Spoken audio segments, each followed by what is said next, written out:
Welcome to Discuss With Us podcast, where we are unpacking the world through a Christian lens. I am your host, Darcy Durkowski, along with my husband, Brian, and our intention is to pose topics, trending and otherwise, and unpack them with the help of some research, insights from our different backgrounds, and even some listener input in a way that is thought-provoking and entertaining. So get comfortable, grab your favorite beverage, and discuss with us.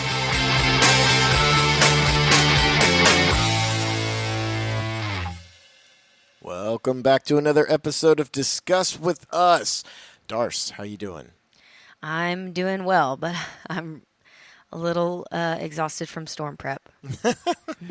Yes, we are storm prepping over at our house. If you are not located in southern Beryl's path. Texas, this may not relate to you, but over here we're having to get ready for potential storms. And for us in particular, it's not, look, we're far inland. It's not like we're in a destructive path or anything like that, but it is supposed to come right through here, supposedly. yeah. So we are ready for more trees to fall. Hopefully or at not. least branches. But the biggest thing for us is we have a couple hills in between our house, and for whatever reason our home is in the lower section. It's in like a bowl, kind of. Which is actually super nice. I know it sounds terrible when I describe it that way, but it is nice a lot of the times because it's very, very private. Like you can't see any of the cars passing by. Yeah, so it looks really cool. The only problem is not when it rains, just when it rains a whole lot. And we have a lot of drains and stuff, but yours truly does not always make sure they're clear because we live in Texas. It doesn't rain all the time. So days like today, you have to go around and make sure there is a path for the water not going towards the house. Yeah. I was always told, like, water's going to go somewhere, so you have to tell it where to go. Exactly. So we'll get into that, though. Yeah, we will find out if that was true or not. Yeah, we'll see. Okay. But so today, hopefully, some of you are probably at home not having to go to work because of the storm. So yeah, when this airs, instead of just not doing one at all, we were like, well, let's do a short one. Maybe if your power's out or you're bored, you have something to listen that's to. true. And if you're not in Texas, then you just have. Yeah, you're on schedule. Yeah. You get to hear about this storm. Yeah.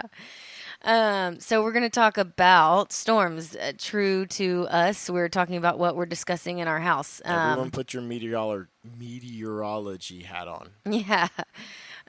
We had a topic planned if you follow our Instagram. And I actually also messed up last week saying that the episode this week was going to be something else. I got my date screwed up. So it's all screwed up.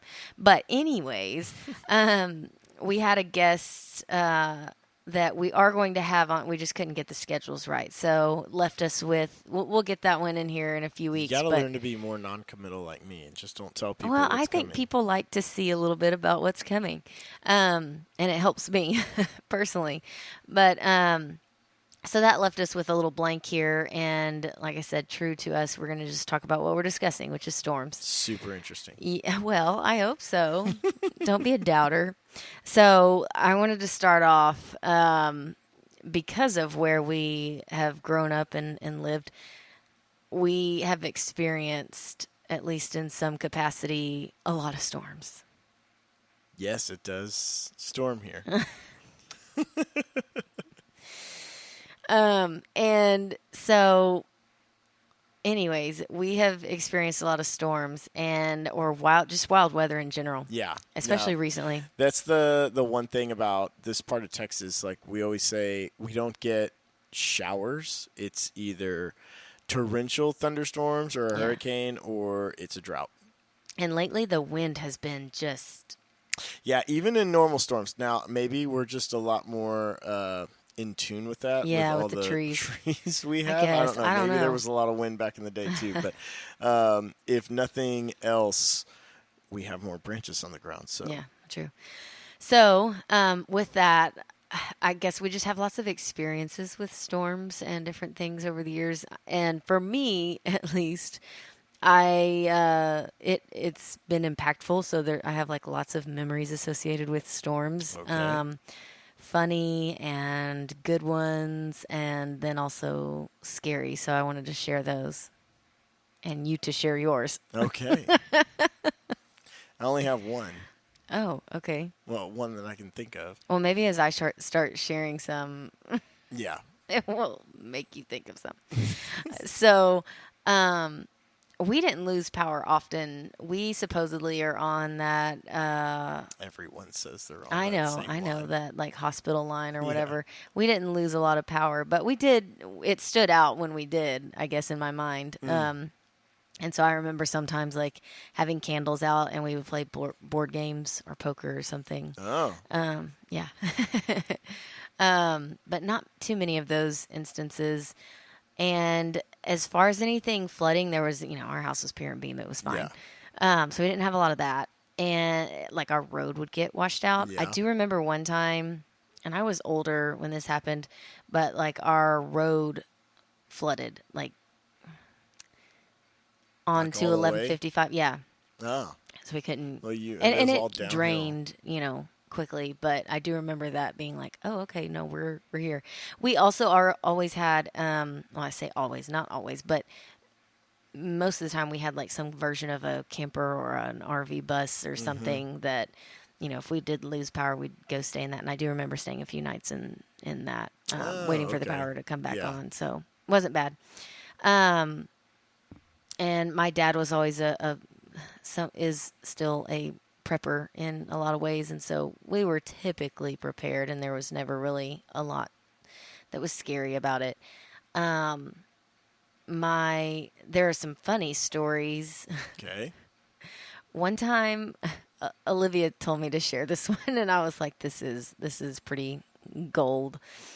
We were in Ardmore, Oklahoma, and we were at a shooting competition, and so we were in our RV. I'm trying to think. I think this was a. I'm trying to think if this was a bus. I don't remember. I'll have to ask my dad. I think it was one of the. We had like an old RV bus we called Wanda. It may have been Wanda Okay. because my dad wondered if she was going to make it. But um. So, anyways, we're camping there, and a storm picked up that night, like in the middle of the night. And I mean, we weren't watching the weather, didn't see it coming or anything. And so our canopy was out. Oh man, And that's a big no-no. yeah. Everybody knows that. So my dad in the middle of the night, like wakes up, hears the storm, and he's like, "Oh shoot!" Because you can hear when those canopies are out and it's Oh windy, yeah, you no, can they're hear and feel crazy. it. And so he was like, "Oh shoot!" And I never woke up during this. I do not. I just remember him telling the story the next day. So he gets up. So this is like a third-hand story.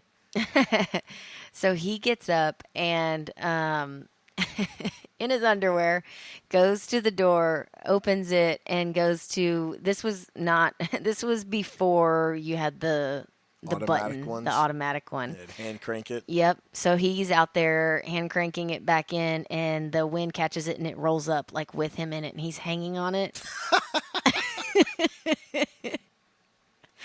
And he's like hanging on it and dangling in front of the door and just like kicking the door until Okay, that is good. until my mom came and I guess opened the door and got him in. I don't know. And you slept through this whole thing. I slept through the whole thing. Goodness. So that's a pretty funny one. Um, let's see. We would always, as far as like fond memories, which this sounds funny to have fond memories associated with storms, but it happens. yeah. So, and this is going to sound funny how I transition into this. So, Okay. Hurricane Katrina time. Oh. Not fond necessarily. I thought you were just going to talk about like a regular rainstorm. Well, or no. something. So, like there was a kind of like a couple of years where the hurricanes were pretty intense, and obviously Hurricane Katrina, Rita, all those were around the same several years, weren't they? Yeah. Okay. Yeah. Anyway, my point is, we kind of like were in a routine of prepping for it and got Yes. it all under control and make sure we have enough food to eat. Not going to the stores and all that stuff. And along that line too, one time, my dad went to go stock up on some things from 105 Grocery, which is that little like hole in the wall, Yes. very, very much hole in the wall gas station, kind of sketchy. Mm-hmm. Had served really good burgers. Yes. Anyways, he went there to get some milk ahead of a storm because the grocery stores were out, and he was like, "Well, they'll have it because that's off the Nobody will beaten go path. there, Like and yeah. nobody's gonna go there." And they had all the milk in the world, but no beer. No, the essentials. So we laughed about that. Um, anyway, so we were prepped and ready, and I can't remember. I was trying to remember earlier if it was Ike the one that was kind of a dud. Like they built it up, and then compared to what had been, it really didn't For do hardly us, I think anything. it was. Yeah, okay, I should say for us. Um, and so we were all prepped and had all this food it's stocked up and everything, and literally like nothing happened. I don't even know if we got a lot of rain. And so for that whole weekend, You got to remember, any of those storms that land east of us were not on the wet side of the storm then. yeah, this must have been that. Just saying. So we hardly got any rain or anything, and but we had all this food, and so we rotated houses around our quote unquote neighborhood, and just hosted like we called it hurricane parties, where like one house would cook for all of us, and we'd go over there and party, and then the next night it was the next one. Obviously, you know Yeah, this we was had hurricane parties in college, and they were a little different than that, I think. probably so. But they were fun. I just remember us having hurricane parties and having like lots of really good food and Yeah, good times. So those are some of my fond memories. very good.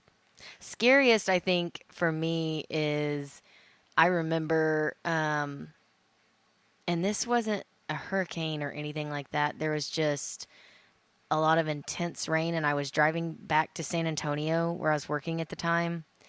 And let's see, I was through Round Top. So it was somewhere around Warrenton, maybe. Well, that's not very far through Round Top. Well, no, I know, but I was past Round Top, past Warrenton, maybe, and it was getting really intense, hard to drive. But I didn't, let's like, where am I going to pull over? And Yeah. there was one area where the water was coming over the road, and I was like, what?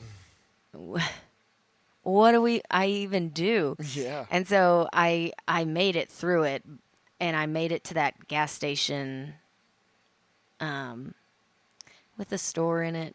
I don't remember where that is.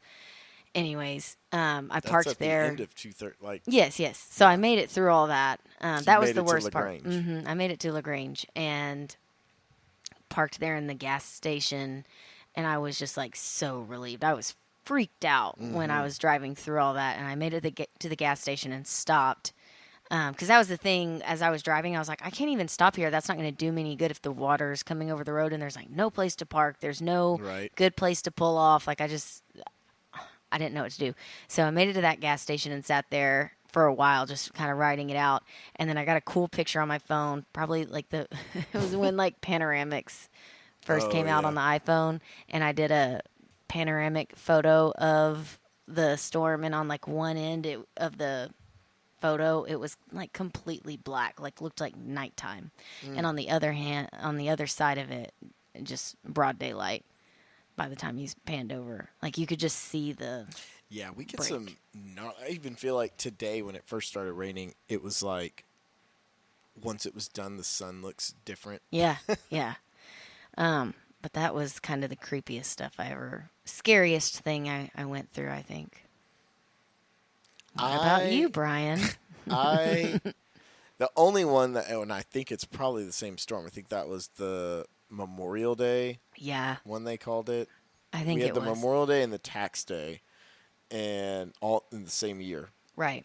And Memorial Day, I was working in College Station, and we were tracking it at work, but nobody thought it was going to come down. Well, we knew it was going to rain a lot. We didn't know it was going to rain that fast. Yeah. I don't think anybody did. That was the whole thing about those storms. And so we left at about 3 o'clock. And this is important for the end of it. I think it was 3 o'clock where I left work. And of course, it's one of those days where I needed gas. I had enough to get home. It's about a probably 45, 50-mile drive from where I was. Probably, yeah, thereabouts. So I had like a quarter of a tank left in my truck. So I was good for 150 miles, 100 to 150, somewhere in there. So it's like, I can go home. I just need to get out in front because we were listening to the weather reports, the creeks, everything was up, but the road wasn't flooded. And I made it down Highway 6. And when I was about to cross the Brazos River, I want to say a tree, something was down at the bridge. And I was like, okay, this is not going to work. So I turned around and went back into Navasota to go get gas. And in that 15 to 20, well, I shouldn't say this. If I had kept going straight, there's no way it still would have worked out. I wasn't just 15 minutes behind. But by the time I got gas and came back, so probably 30-minute round trip, we were not even crossing the river now at that point.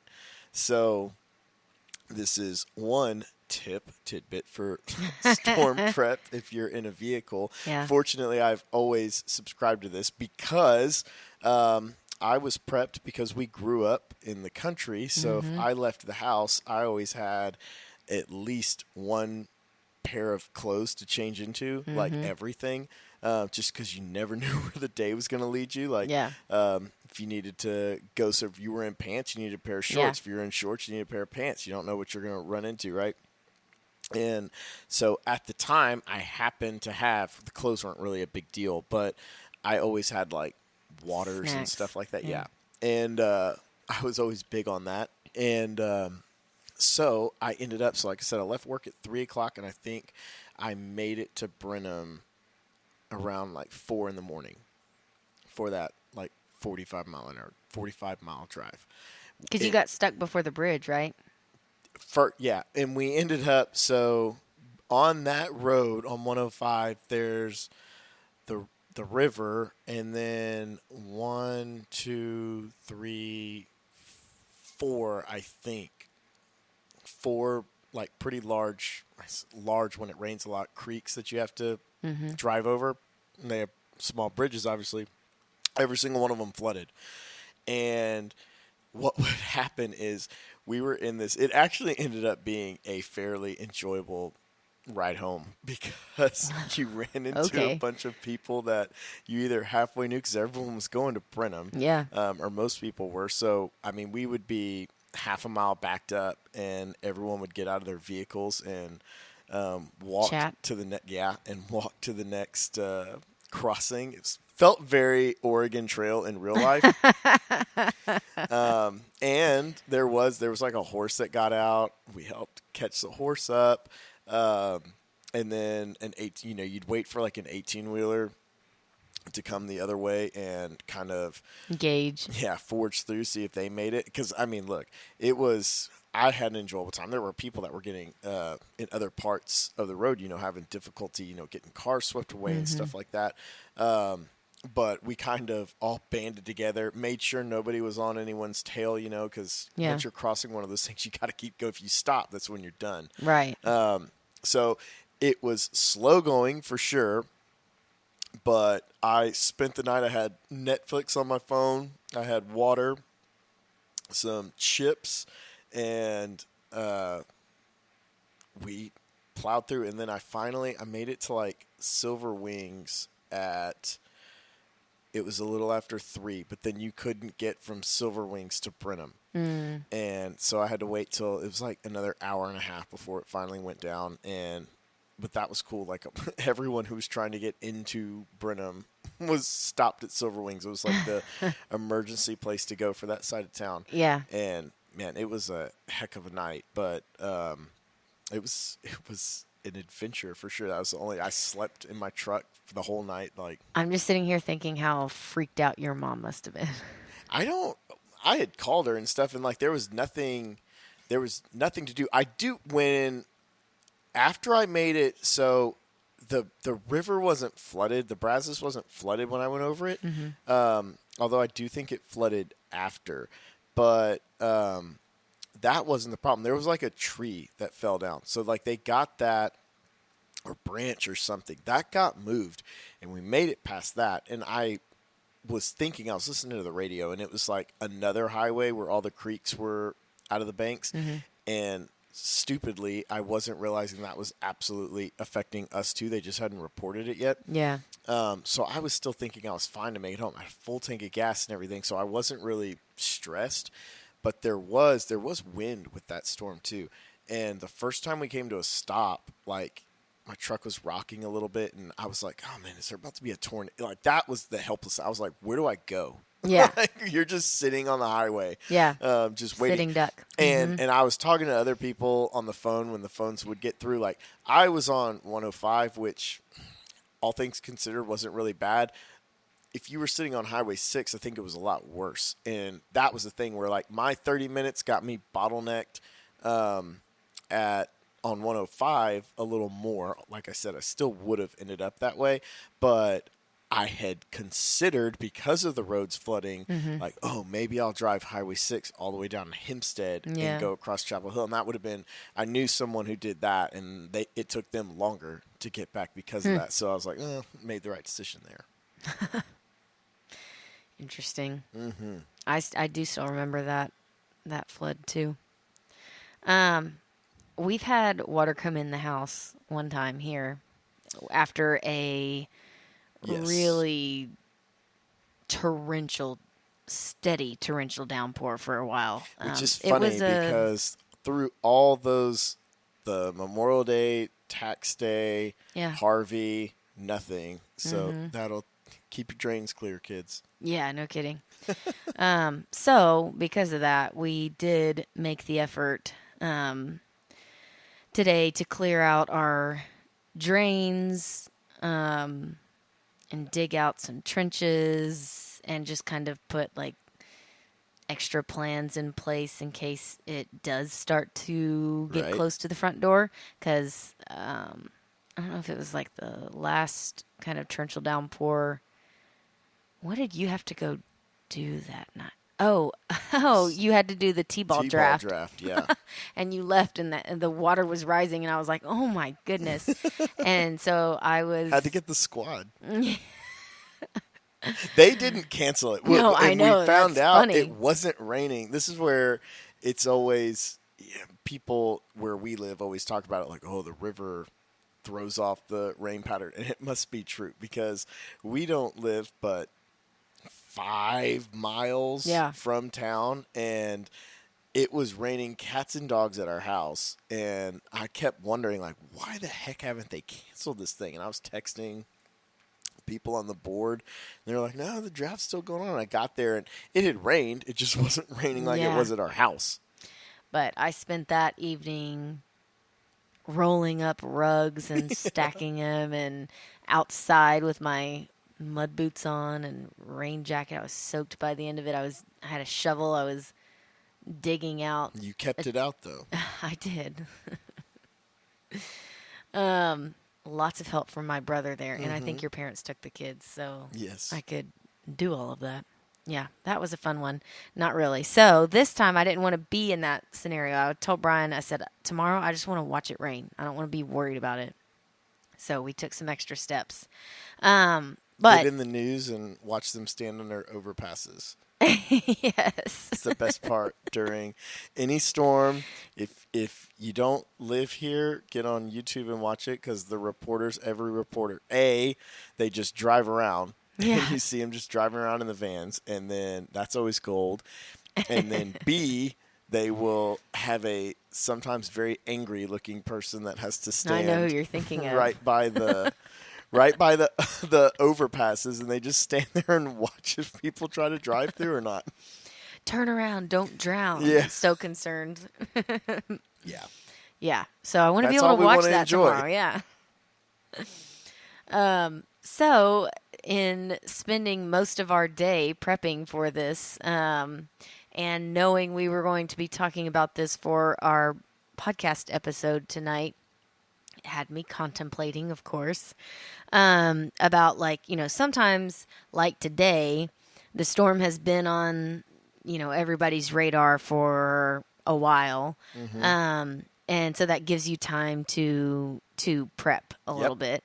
And, this is going to sound really corny as I say this with air quotes, life's storms. Right. Some of them, I was thinking about it. I haven't thought about it this way before, but like some of them you can see coming, I feel like. Okay. Like, loved ones who are getting older or have an illness or something that kind Gotcha. of drags out, that, Uh-huh. I don't know, you can see that coming. Some would say you're in it at that point too, I guess. But illnesses or, family drama Yeah. tends to All kinds build of from the things. beginning. Even like people who struggle with anxiety, Yep. I hear a lot of them say, like, I can feel it building a little bit Yes. over time. Mm-hmm. And so some of them we do actually, I feel like, see coming. And then there's obviously the surprise storms that, like I was thinking here recently, like a month ago, we had a storm come through here, a literal storm. And I don't even know if I realized it was supposed to rain that hard. And there was so much wind damage that I don't know if anybody ever actually said there was a tornado touchdown, but the winds were so severe that a lot of people had a lot of damage. Yeah. Including, or not damage necessarily, but we had multiple trees down, big branches. Our power was out because of those trees and branches. Yep. They were parked outside of our road trying to fix it. So, all over something that we didn't even know was gonna. Not to that severity. Yeah, not to that severity at all. It just kind of came upon us surprise like. So there's obviously those too. I mean, we definitely life can hit you like that a lot, so frequently. So with that, I mean, the ones that you see coming, maybe you can prepare for in some ways, but like I said, a lot of times at that point you're already kind of in it anyways, and then you've got surprise stuff. So what can we do to prep like we did For today? storms or our life? Our life. Hang with me.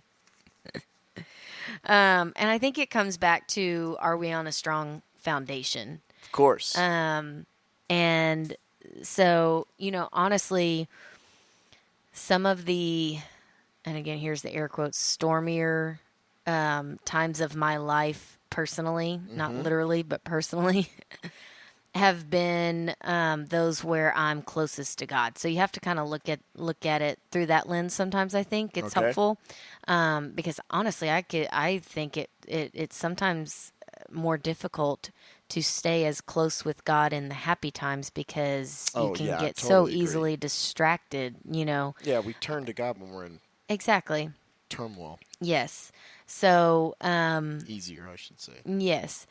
So there is the blessing in that, right? Not that we want storms or want trials and tribulation and stuff, but we are going to all go through stuff at some point or another. And being able to turn in, and I guess what I'm getting at is like having a place to turn is obviously the ultimate. Right.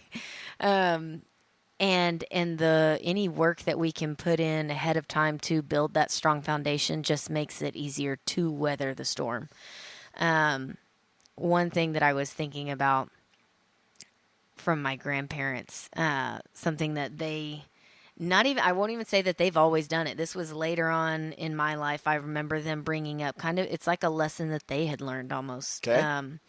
And they said, when we're in the middle of something or something's going wrong or we can see it spiraling, getting out of control, and right in the middle of it, we try to stop and say, "Thank you, Lord." Before we even, and you can hear my grandma saying it, right? Yeah, thank you, Lord. That's how she says it. And they do, because I've been around them as and it doesn't have to be anything tragic Yeah. or huge. Both the big and small things, they make a habit of before they even know the outcome at all, because that's the whole point, Exactly. is they say, thank you, Lord. And what a faith builder, Yeah, it is. right?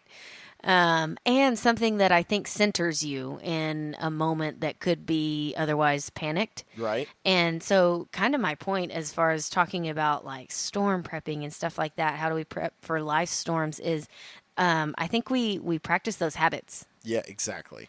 If you get in that, it's just like, you're, I remember, I think of the example of like when I used to tumble a lot as a cheerleader and you were trying to learn a new stunt or something, or not even a stunt, learn a new No, I don't know. trick, if you will. I don't know.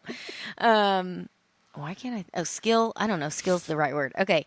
And when you tumble, it's like very, very repetitive. You do one pass, you get back in line, do another, and you just keep Okay. going, keep going, keep going. Gotcha. And we would practice multiple times a week. I mean, in high school, it was every day. Point is, your body gets some muscle memory. Yeah. Like even when you kind of lose your head at like what you're doing, your body has muscle takes memory to over. take over. And same thing with our faith. Yep. I see where you're going. You follow now? Yeah. You're wondering where I was headed. Same thing with our faith. So for my grandparents, this was them training some muscle memory in their prayer life. Right. To whenever something started to feel out of control, no matter how big or small, their response was to say, thank you, Lord. So that when the big things did come, they were right there centering each other. And then, honestly, finding themselves right there, I think, in a peaceful place, no matter what was coming. Yeah, I think you do a good job. Like, we're doing and I told you before we started this, I was like, I don't want to do just the normal, like, if there's storms on the horizon, the storms in your life. Like, sounds like a message from I know you from were church. cringing a little Yeah. bit as I told you this topic. But huh? I'll follow you down, I guess. Okay. But there are like, I have anxiety. It's documented, and ironically, I drive hundreds of miles a day for work, and driving is one of the things that like gives me the most anxiety sometimes.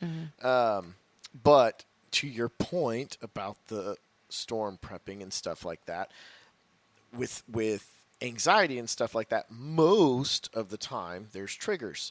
So you can kind of feel it going, and there's certain things you can do. Everyone has who deals with it has like little different tricks. Like if it's coming on, that'll kind of help put them at peace, whether it's faith based or not. But kind of in the same line that you're saying, you can have it both ways with something like that. You sometimes just feel it, you're more stressed out, there's things going on, maybe there's really bad traffic or someone driving like a Yahoo or something, and so you kind of feel it. But then there's other times that it happens to me where it's like out of the blue, I'm just like all of a sudden feeling like it coming over. And by the same logic, if you know what you're practicing for the long-term anxiety that's coming on, that also helps save you in if you get like a short-term outburst. Like obviously for me, it's more faith-based and certain prayers, things that I'll go over and stuff like that. But that will still help even if something's coming on strong all of a sudden. But it's by that practice, repetition, and how you're preparing yourself for these things that'll pop up. Yeah. And I think for you, I remember you saying that even just recognizing it helps you a lot. Yeah, like just if knowing, that's what used to bother the crud out of me, was not knowing what it was. Yeah, exactly. And if you're in that spot, I mean, go talk to your pastor, priest, see a counselor, because I do think that identifying that, or even kind of knowing what your triggers are, because I don't think I realized at all, and I don't think you realized that I don't know, most of your, I don't know what to call them, episodes, attacks, or when you feel the most anxiety it is when you're driving. That's Yeah, typically when it ironically. comes over you. Yeah, and I drive all the time. Yeah, I guess that's also, you could say that's maybe why. Yeah, but it used to never be a thing. Yeah. But anyways, identifying it does help, kind of naming it, and then, but also then being able to say, this helped me last time, let me put this into practice. And I do think that simple prayers, I was always taught to, this is going to sound corny too, but just like pray what's on your mind, pray from the heart, just pray what's on your mind. And obviously that's 9 times out of 10, that's what I do. But there are also times that I feel like a memorized prayer that is either one that, somebody else has written, or you find, some scripture in the Bible that you're repeating, or just for me, I've even said one I dealt with a little bit of anxiety postpartum. Yeah, just a little. Yeah, just a little. It wasn't terrible, but I definitely felt the weight. I had one or two little, what you would call like attacks, where my breathing was affected and everything, like physically affected is what I'm getting at. But I would have other instances where I would just get like these visuals in my head. I think because like the weight of another, child that you're responsible for just has your mind going. It can take your mind some dark places. Right. Especially postpartum with all the hormones. And so I developed, if you will, this short prayer where I would just say, God, just take that visual away from me and don't let me ever see it again. Mm-hmm. Yeah, I remember you saying that. And just now I've said that prayer, and I don't even, it gets fewer and further between, especially, like I said, this was more a postpartum thing than anything that I deal with routinely. But if something like that flares up, that is immediately, it's like muscle memory. Yeah, it just comes out. And so, search for something, search for the words. Maybe, like I said, you develop it yourself. Maybe you read some scripture that you like, or quote a favorite verse. Or, there's all kinds of really beautiful prayers out there. Grab hold to one of those, and because I do think that repetitive, obviously we're talking religious here, repetitive recited prayer, I think can be very helpful. I didn't even have this thought before, but my mind just went to, what's that movie with Ben Affleck? Dazed and Confused? No. More recent. Batman? Stop. The one where the accountant. I just told you that. Don't take credit for that. I'm not taking. Okay, Brian just remembered it. It's the accountant. And he deals with like severe something, like anxiety, social anxiety. Yes, social disorders. Yes, he does. So, but my point is, remember the things that he repeats? Yes. Well, I don't remember them verbatim. No, I don't either. But I just remember that there's like something that he repeats, like a whole paragraph there that like I said, it's muscle memory for him. And I think that's helpful. So why not make it something healthy and something, I think that's the way that we can prepare. Yes. And strengthen our foundation for the storms that we see coming and those that we don't. Yeah, you don't have to just buy all the toilet paper and paper towels. No. All right. So, any final thoughts on this, Brian? Have we covered it all? We probably haven't, but we've covered it enough. Okay, so next week we have a treat, almost literally, if you knew where I was going with it. See what you did. You wrote that down, didn't you? No, I didn't, actually. But so we did an interview with Mr. Ricky Dixon, author of One Scoop at a Time. Yes. Or if you aren't aware of that book yet, he's also the former CEO of Bluebell. And if you don't live in a place where you can get Bluebell, you're missing sorry. out. And try to Go figure find that it. out. And it was a great interview. I'm really Yes. excited about it. He was such a genuine person, Yes. which I had been told. But we thoroughly enjoyed his visit, and we think the episode's going to be really good. So that's coming up next week. And I did also want to plug his book. Obviously, y'all will hear this again, especially if you follow me on Instagram. But One Scoop at a Time, and I'll share a link there and on our Instagram.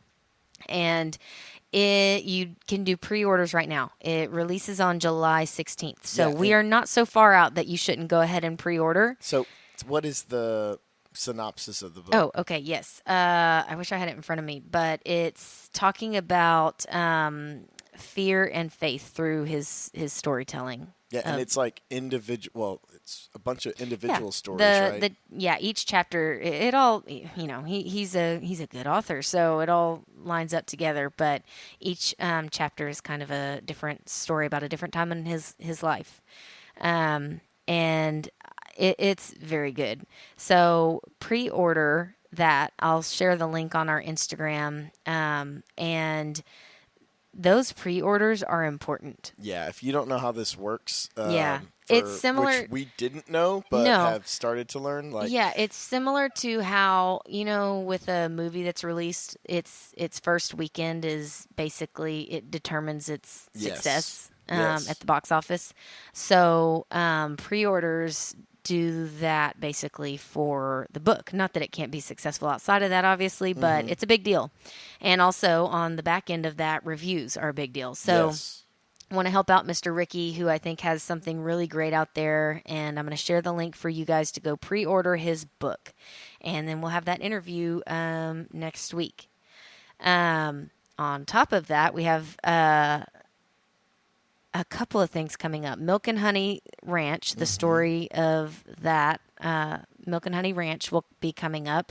And then finally, the listener's choice. If you follow us on Instagram, I plugged a weekend for us to have a listener's choice topic. Oh yeah, this should be fun. I'm excited, I but think it's leaning towards bracket right now. yeah, so I put a poll on Instagram on like how should we decide these topics. I have a list of topics in my head and written down that we could go through for potential topics, but I also the whole point of this is not only for you guys to help choose the topic, but give us your suggestions, I think, as well. I think that's where we're going to end up. That's where the voting is looking like right now is you guys maybe suggest some topics, and then we'll do some brackets and polls and see what wins. And then that will be the topic that Brian is forced to discuss.